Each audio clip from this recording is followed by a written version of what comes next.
नमस्कार, स्वागत है आप सभी का 3 बजे की 3 बड़ी खबरों में और मैं हूं आपके साथ किरण। हम लेकर के हाजिर हैं आज की 3 बड़ी खबरें और सबसे पहले बात दिल्ली शराब घोटाले की करेंगे, जिसमें दिल्ली की राउंड एवेन्यू कोर्ट ने सीबीआई को झटका देते हुए दिल्ली के पूर्व मुख्यमंत्री अरविंद केजरीवाल और पूर्व डिप्टी सीएम मनीष सिसोदिया को शराब घोटाले से जुड़े सभी आरोपों से बरी कर दिया है। तो इसके साथ ही कोर्ट ने शराब घोटाले से जुड़े बाकी 23 आरोपियों को भी बड़ी राहत दी। कोर्ट ने सबूतों का अभाव बताते हुए फैसला केजरीवाल और मनीष सिसोदिया के पक्ष में सुनाया। कोर्ट से राहत मिलने के बाद अरविंद केजरीवाल भावुक हो गए। फिलहाल कोर्ट ने जो राहत दी है वो आम आदमी पार्टी के लिए नेताओं के लिए जो है एक बड़ी राहत है। और अगली बड़ी खबर अभिमुक्तेश्वरानंद से जुड़ी हुई, जिसमें बच्चों से यौन शोषण के मामले में अभिमुक्तेश्वरानंद पर केस दर्ज होने के बाद गिरफ्तारी की तलवार लटक रही है। और ऐसे में अभिमुक्तेश्वरानंद ने गिरफ्तारी से बचने के लिए कोर्ट में एक अर्जी भी लगाई और जानकारी के मुताबिक अभिमुक्तेश्वरानंद ने इलाहाबाद हाई कोर्ट में अग्रिम जमानत के लिए एक अपील यानी कि याचिका दायर की है, जिस पर आज सुनवाई होनी है। कोर्ट के फैसले के बाद ही साफ हो पाएगा कि अभिमुक्तेश्वरानंद को बेल मिलेगा या फिर उन्हें जेल जाना होगा। और तीसरी बड़ी खबर के तौर पर बात हम लखनऊ यूनिवर्सिटी की करेंगे, जहां लाल बारादरी के बाहर नमाज पढ़ने के बाद छात्रों के खिलाफ एफआईआर दर्ज हुई। जानकारी के मुताबिक लाल बारादरी बंद होने के बाद यूनिवर्सिटी में पढ़ने वाले छात्रों ने कैंपस में ही नमाज पढ़ी थी। बाद में इस मामले में तूल पकड़ा तो पुलिस ने नमाज पढ़ने वाले सभी छात्रों के खिलाफ एफआईआर दर्ज की है।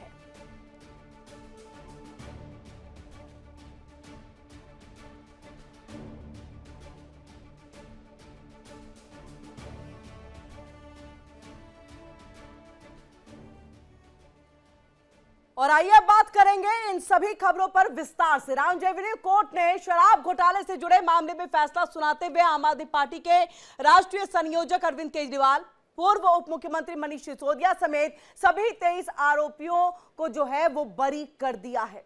कोर्ट ने कहा कि मामले में किसी भी आरोपी के खिलाफ आपराधिक साजिश या फिर आपराधिक मंशा साबित नहीं होती है। राउंड एवेन्यू कोर्ट के जज जितेंद्र सिंह ने आदेश सुनाते हुए साफ किया कि अभियोजन पक्ष की पूरी कहानी न्यायिक जांच की कसौटी पर टिक नहीं पाई। जांच एजेंसी सीबीआई ने साजिश बता करके इस मामले को बेवजह खड़ा किया, लेकिन यह सिर्फ अनुमान है और अटकलों पर बेस्ड था। इसके साथ ही कोर्ट ने अपने आदेश में यह भी कहा कि आबकारी नीति में किसी ओवर चार्जिंग, कॉन्स्पिरेसी या फिर आपराधिक इरादे का कोई रिकॉर्ड नहीं मिलता है। कोर्ट ने माना है कि अभियोजन का मामला न्यायिक परीक्षण में टिक नहीं पाया और किसी भी आरोपी के खिलाफ आरोप तय करने के लायक जो है आधार मौजूद नहीं था। ऐसे में अरविंद केजरीवाल को सभी आरोपों से बरी किया जाता है। कोर्ट ने सीबीआई की जांच प्रक्रिया पर भी सवाल उठाए। कोर्ट ने साथ ही कहा कि किसी आरोपी को माफी दे करके उसे सरकारी गवाह बनाना और फिर उसके बयानों के आधार पर जांच की कमियां भरना संवैधानिक सिद्धांतों के खिलाफ है। जिस तरह से कुलदीप सिंह को मामले में आरोपी नंबर 1 बनाया गया, उस पर सीबीआई अधिकारियों के खिलाफ विभागीय जांच की सिफारिश की जाएगी। जिस तरह से कोर्ट ने सीबीआई पर टिप्पणियां की है, उससे लगता है कि सीबीआई की मुश्किलें अब और बढ़ने वाली है। फिलहाल अरविंद केजरीवाल और मनीष सिसोदिया को शराब घोटाले में बड़ी राहत मिल गई है और सूत्रों की माने तो राउंड एवेन्यू कोर्ट ने मिले झटके के बाद सीबीआई दिल्ली हाई कोर्ट में जाने का मन बना रही है।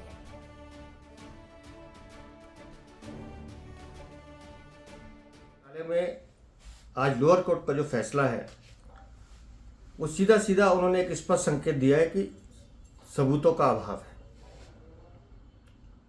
और जांच एजेंसी भी ये बात लगातार कहती रही है कि अरविंद केजरीवाल और उनके साथियों ने सबूतों को तहस नहस किया है।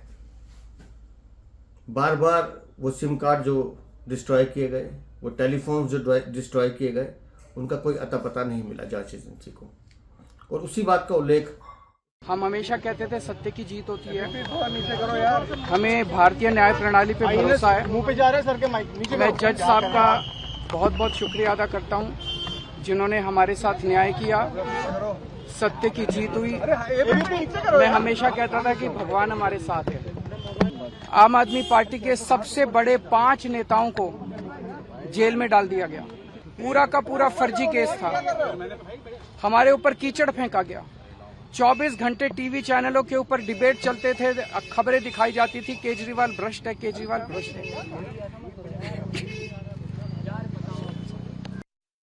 बड़ी जीत अरविंद केजरीवाल जी की नहीं है, ना मनीष जी की है। बड़ी जीत उन लोगों की है जो बिहार के गांव में आईएएस की तैयारी कर रहे हैं।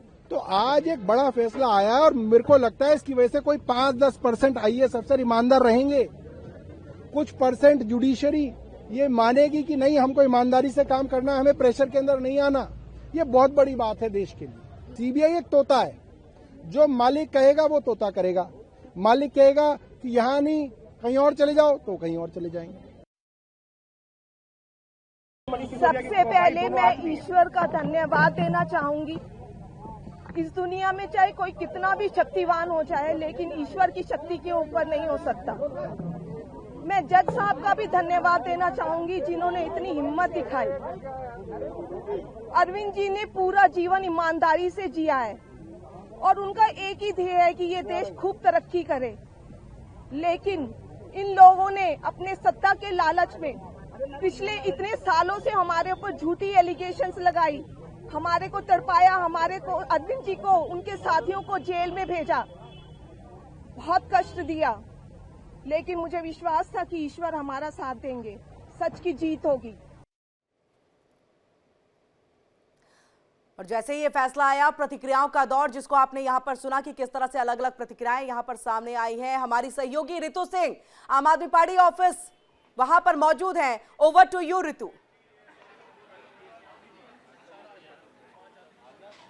बिल्कुल किरण, जिस तरीके से आप जानकारियां दे रही थी और यहाँ पर जो प्रतिक्रियाएं सामने आ रही है, और खास तौर पर अरविंद केजरीवाल जिस तरीके से भावुक होते हुए इसको लेकर अपनी प्रतिक्रिया देते हुए नजर आए। साथ ही साथ उन्होंने कहा कि मैं कट्टर ईमानदार हूँ और मेरे साथ जिस तरीके से ये पॉलिटिकल एक कहा जाए नैरेटिव गढ़कर मेरे खिलाफ साजिश करने की कोशिश की गई। मैं इस वक्त आम आदमी पार्टी कार्यालय में ही मौजूद हूँ। आपको मेरे पीछे नजर आ रहा होगा किस तरीके से गहमा गहम माहौल जो है इस वक्त यहाँ पर मौजूद नजर आ रहा है। और साथ ही साथ जो तमाम नेतागण यहाँ पर मौजूद हैं, खास तौर पर खुशी यहाँ पर मनाई जा रही है कि सत्य की जीत यहाँ पर हुई है। खास तौर पर यहाँ पर होली से पहले कहा जाए तो कार्यालय में इस वक्त होली मनाई जा रही है। आपको चारों तरफ सिर्फ और सिर्फ यहाँ पर नेताओं का जमावड़ा नजर आ रहा होगा। और साथ ही साथ ये इंपॉर्टेंट कड़ी इसलिए हो जाती है क्योंकि सबसे इंपॉर्टेंट जिसमें कहा जाए राउज एवेन्यू कोर्ट की तरफ से जो बयान दिया गया, जो कहा गया, जो स्टेटमेंट दिया गया, वो इसमें सबसे अहम कड़ी ये थी कि कोई सबूत नहीं मिले, सबूतों के अभाव में क्लीन चिट दिया गया है। अब अरविंद केजरीवाल जिस तरीके से यहाँ पर अपनी बात रख रहे थे, ये कहा गया कि प्रोपेगेंडा स्टंट है, ये पॉलिटिकली जो अप्रोच यहाँ पर रखा गया था उसके जरिए कोशिश की गई थी कि किसी भी तरीके से आम आदमी पार्टी को रोका जाए, अरविंद केजरीवाल को रोका जाए। 5 जो टॉप लीडर्स हैं उन्हें सीधे तौर पर क्वेश्चन करते हुए उन्हें पकड़ा गया पहले, उसके बाद उनके बाद एक के बाद एक प्रतिक्रियाएं सामने आना, सीधे तौर पर भ्रष्टाचारी कह करके उन्हें पुकारा गया, भ्रष्टाचार से लिप्त बताया गया। एक गरिमामयी पद होती है मुख्यमंत्री का पद, और सीधे तौर पर उस पद पर काबिज एक व्यक्ति के लिए भ्रष्टाचार जैसे कहा जाए शब्दों का इस्तेमाल करते हुए भ्रष्टाचारी बनाने का जो नैरेटिव चलाया गया, उस दौरान की तस्वीर पेश करते हुए अरविंद केजरीवाल जब ये बात कहते हुए नजर आए, कहा कि आज सत्य की जीत हुई है, न्याय की जीत हुई है और कोर्ट पर उनको भरोसा था। कोर्ट ने ये सीधे तौर पर जो फैसला सुनाया, अब ये निष्कर्ष भी किरण निकलता है साफ तौर पर, आप समझिएगा, जिसमें अब एक के बाद एक जो प्रतिक्रियाएं आ रही है। सौरभ भारद्वाज जो कि वरिष्ठ नेता है, कई बार के विधायक है, कई बार के विधायक है और कई बार के विधायक जो कि प्रतिक्रिया देते हैं, उन्होंने ये कहा कि ये कोशिश थी अरविंद केजरीवाल को रोकने के लिए, लेकिन आम आदमी पार्टी के एक एक कार्यकर्ता डरा नहीं। बीजेपी, केंद्र सरकार, दिल्ली सरकार को रोकने के लिए उनके जो एक तरह से नैरेटिव वॉर जो छेड़ी गई, वो उसे रोकने की कोशिश जिस तरीके से अरविंद केजरीवाल ने की और आज सत्य की जीत हुई। मैं चाहूंगी एक बार आप जरा तस्वीरें दिखाइए पूरी इस वक्त कार्यालय की, जहां पर इस वक्त जो गहमा गहम माहौल है, होली आने वाली है, होली के पहले की तस्वीर यहाँ पर कार्यालय के भीतर किस तरीके से नजर आ रही है और जो प्रतिक्रिया यहाँ पर लोगों की नजर आ रही है वो कहीं ना कहीं आपको दिलचस्प नजर आएगी। यहाँ पर जो नेतागण मौजूद है वो लगातार ये कह रहे हैं कि आज ये माहौल इसलिए बना है इतने सालों से, और 2024 का वक्त याद कीजिएगा जब जमानत मिली थी, इंटरिम बेल मिली थी अरविंद केजरीवाल को, उस दौरान भी पूरी तरीके से उन्हें मुक्त नहीं किया गया था, उन्हें रिहा नहीं किया गया था। लेकिन अभी जो सबूतों का अभाव है वो सीधे तौर पर बताता है कि कोशिश यहाँ पर ये की गई है कि यहाँ पर जो है अरविंद केजरीवाल को सीधे तौर पर इस पूरे मामले में दोष मुक्त कर देने की। अब आपको ये आम आदमी पार्टी का कार्यालय जो नजर आ रहा होगा, आपको चारों तरफ इस वक्त यहाँ पर लोग नजर आ रहे होंगे, खुशी यहाँ पर मनाई जा रही है, बाकायदे बैंड बाजे जो हैं यहाँ पर मंगाए गए हैं। अभी थोड़ा सा यहाँ पर ब्रेक है क्योंकि 4 बजे से पीसी होनी है, ज्वाइंट पीसी यहाँ पर अरविंद केजरीवाल और सीधे सीधे जो लोग हैं नेतागण है वो करते हुए नजर आएंगे। साथ ही साथ आपको बता दें जो इस वक्त एक तरह से जो चर्चा की जा रही है एक्साइज पॉलिसी को लेकर के, दिल्ली एक्साइज पॉलिसी शराब नीति मामले को लेकर के, जो शराब घोटाला मामला है उसमें पूरी तरीके से दिल्ली में जब ये सरकार काबिज थी, आम आदमी पार्टी की जब सरकार थी, सरकार पर प्रश्न चिन्ह लगाया गया, कहा गया कि पूरी सरकार ये घोटालेबाज है, घोटाले से लिप्त है। अब यहाँ पर 2024 की पिक्चर, जब लोकसभा चुनाव के दौरान उन्हें जमानत मिली थी, उस दौरान भी सशर्त जमानत देते हुए यही कहा गया था कि सिर्फ और सिर्फ चुनावी कैंपेन के लिए उन्हें छोड़ा जा रहा है, चुनावी कैंपेन की वजह से उन्हें इंटरिम बेल दी जा रही है। अब ये जब फैसला राउस एवेन्यू कोर्ट का आया है, यानी कि आम आदमी पार्टी की तरफ से जो तस्वीर पेश की जा रही थी, जिसमें ये साफ तौर पर कहा जा रहा था कि केंद्र सरकार एक तरह से प्रोपेगेंडा, एक तरह से एक एजेंडा आम आदमी पार्टी को रोकने के लिए, क्योंकि जिस तरीके की पैठ दिल्ली में आम आदमी पार्टी ने बहुत कम समय में, कुछ ही सालों में बनाई, सरकार एक के बाद एक कंटिन्यूस अगर कहें साइमल्टेनियसली बनाते गए, और इसके साथ साथ जब मुख्यमंत्री और साथ ही साथ उप मुख्यमंत्री को टारगेट करते हुए भ्रष्टाचार से लिप्त बताया गया, ये सबसे अहम कड़ी हो जाती है ये समझना। और साथ ही साथ और इसको लेकर के जो तस्वीर सामने आ रही है खास तौर पर इम्पोर्टेंट इसलिए हो जाती है क्योंकि जिसमें हम देखते हैं कि आम आदमी पार्टी जो कि हमेशा से ये रुख रखती रही हो, उसमें साफ था कि जो केंद्र सरकार है वो राजनीतिक द्वेष की वजह से पॉलिटिकली इसे हैंडल कर रही है, पॉलिटिकली आम आदमी पार्टी को रोकने की कोशिश कर रही है, और अगर सीधे से नहीं रोका गया, इनडायरेक्टली अब भ्रष्टाचार के बड़े आरोप लगाते हुए, भ्रष्टाचार से लिप्त बताते हुए ये कोशिश की जा रही है। लेकिन अब जब ये फैसला आ गया है, अब देखना दिलचस्प होगा 4 बजे जब प्रेस कॉन्फ्रेंस होती है, ज्वाइंट प्रेस कॉन्फ्रेंस में अरविंद केजरीवाल और जो अन्य जो नेता जुड़ेंगे, चाहे सौरभ भारद्वाज की हम बात करें या मनीष सिसोदिया जो कि एक्स डेप्यूटी सीएम थे उनकी बात करें, उनकी तरफ से क्या कुछ कहा जाता है वो बहुत दिलचस्प होगा। यहाँ पर कुछ और तस्वीरें हम दिखाना चाहेंगे। यहाँ पर जो लोग मौजूद हैं, खास तौर पर अब इंतजार किया जा रहा है कि आप संयोजक कब यहाँ पर आए अरविंद केजरीवाल, और यहाँ पर जब उनकी प्रेस ब्रीफिंग होगी क्या कुछ वो रखते हैं, क्योंकि एक दफ़ा तो वो भावुक हो चुके हैं, एक बार वो भावुक होते हुए कहते हुए नजर आए कि मैं कट्टर ईमानदार हूँ, मैं अपनी ईमानदारी पेश करता आया हूँ, जब जेल में था उस दौरान भी प्रखर तौर पर बोलता रहा, मैं डरा नहीं, मैं रुका नहीं।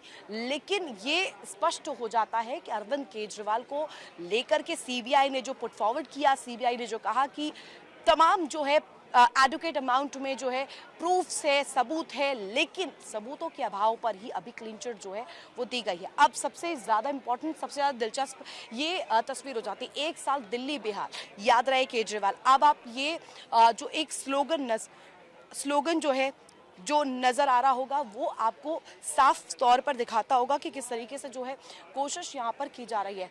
चलिए एक और बड़ी खबर आपको बताएंगे। इस बीच देखिए जो शंकराचार्य अविमुक्तेश्वरानंद का जो मामला है वो लगातार तूल पकड़ता जा रहा है, और इस बीच जो जंग छिड़ गई है शंकराचार्य बनाम पुलिस प्रशासन की, प्रशासनिक तौर पर अधिकारियों से जो उनकी लड़ाई छिड़ी है, और ख़ास तौर पर आज इलाहाबाद हाईकोर्ट में जो सुनवाई होनी थी जिसमें जांच रिपोर्ट को लेकर के बड़े बड़े दावे और जो पक्षकार है 5 उनकी तरफ से जो दावे किए गए हैं उसको लेकर के जो रिपोर्ट सामने आई है उसको लेकर के अभी क्या तस्वीर है, और इलाहाबाद हाईकोर्ट में जो दलीलें रखी गई हैं, जो पक्षकार वहां पर पहुंचे जिन्होंने साफ तौर पर शंकराचार्य विवाद को लेकर के अपना जो रुख स्पष्ट रखा है उसमें क्या कुछ रखा गया है, जांच रिपोर्ट में जो जांच कमेटी इन्वॉल्व थी उस कमेटी के द्वारा क्या कुछ कहा गया है, साफ स्पष्ट करता है कि ये विवाद आने वाले दिनों में और ज्यादा गहराएगा, और ज्यादा कहा जाए ये क्रूशल मोमेंट रहने वाला है। अब अविमुक्तेश्वरानंद की तरफ से जिस तरीके के बड़े दावे किए गए, उन्होंने कहा कि साफ तौर पर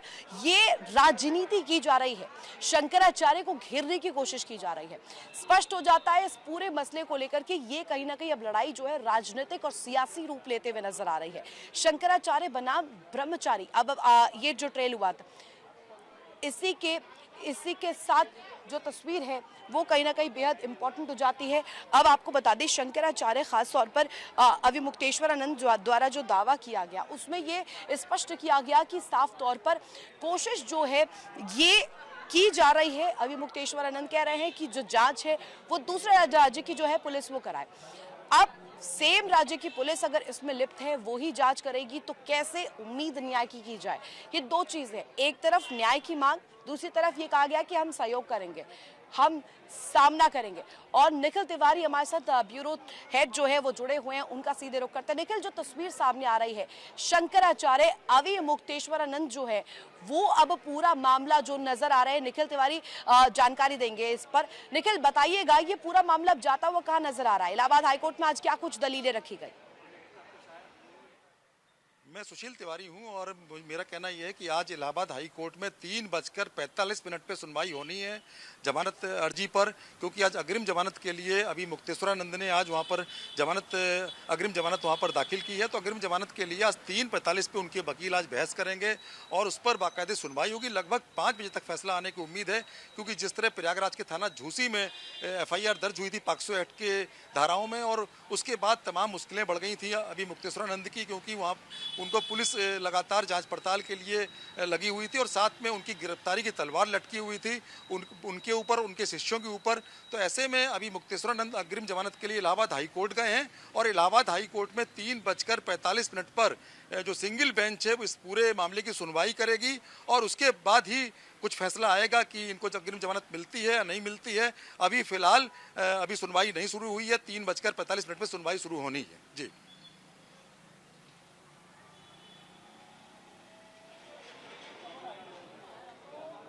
तो देखिए, ये सुशील जी जो आप जानकारियां दे रहे थे वो बहुत इंपॉर्टेंट हो जाती है। और ख़ास तौर पर जैसा कि आपने बताया भी, ये मामला बीते दिनों जिस तरीके से तूल पकड़ता गया, ये भी समझाइएगा दर्शकों को कि ये अब शंकराचार्य बनाम जो प्रशासनिक लड़ाई एक शुरू हो गई है, ये जो अखाड़ा खुल गया है, ये आने वाले दिनों में क्या रूप लेने वाला है?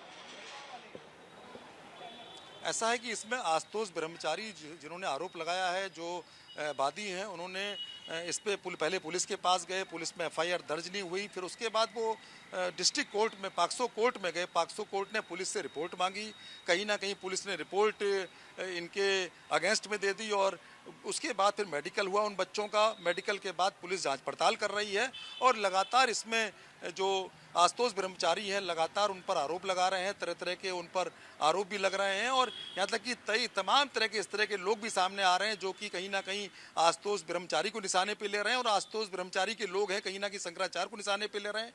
तो शंकराचार्य अभी मुक्तेश्वरानंद के लिए काफ़ी मुश्किलें बढ़ी हुई हैं, लेकिन जब ये फैसला अगर उनको अग्रिम जमानत मिल जाती है तो काफ़ी राहत उनके लिए होगी।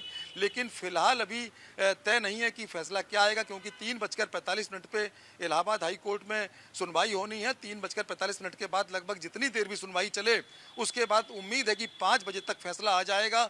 उसके बाद ही कुछ तय हो पाएगा कि अग्रिम जमानत इनको मिलती है नहीं मिलती है। फिलहाल बहुत ही मुश्किलें बढ़ी हुई हैं शंकराचार्य जी के ऊपर और साथ में जो तमाम तरह के जो आरोप लग रहे हैं, लोग कह रहे हैं शीश महल है, उसमें तमाम तरह के गुप्त रास्ते हैं, तमाम स्विमिंग पूल है, तो उसका खंडन भी कर रहे हैं जो अभी मुक्तेश्वरानंद है। तो ऐसे में ये पूरा माहौल गरमाया हुआ है और इस माहौल में अब देखिए जमानत अर्जी में क्या उनको राहत मिलती है नहीं मिलती है, देखने वाली बात होगी। जी जानकारी भी दे रहे हैं, ये अब बहुत दिलचस्प होगा आने वाले दिनों में ये तस्वीर कैसी बनती है। और शंकराचार्य जो कि बड़े आरोप लगा रहे हैं, अब ये आरोपों का सिलसिला कहाँ जाकर थमता है। बहुत शुक्रिया तमाम जानकारी साझा करने के लिए। बढ़ेंगे आगे और अब खबर आपको बताएंगे लखनऊ से।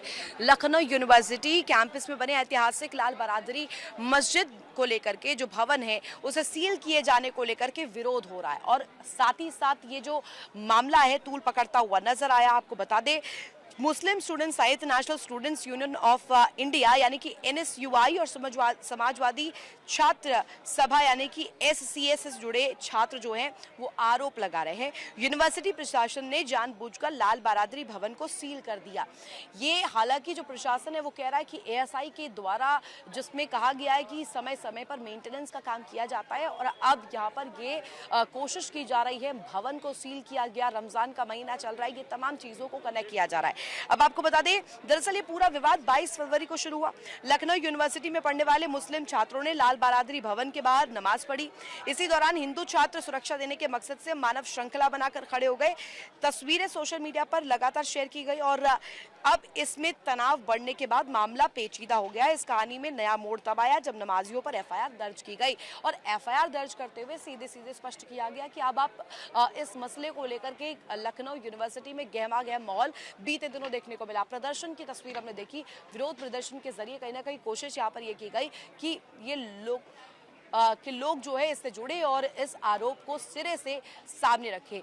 संवाददाता अनुज हमारे साथ जुड़ गए हैं। अनुज का सीधे रुख करते हैं। अनुज, ये जो तस्वीर हम देख रहे हैं लखनऊ यूनिवर्सिटी में लाल बहादुरी का मामला और अब ये लगातार तूल पकड़ता जा रहा है। अब समझिए, एक तरफ है एफआईआर, दूसरी तरफ है आरोप। अब दोनों के बीच लखनऊ यूनिवर्सिटी में लाल बहादुरी मस्जिद को लेकर आगे आने वाले दिनों में क्या होने वाला है? अनुज,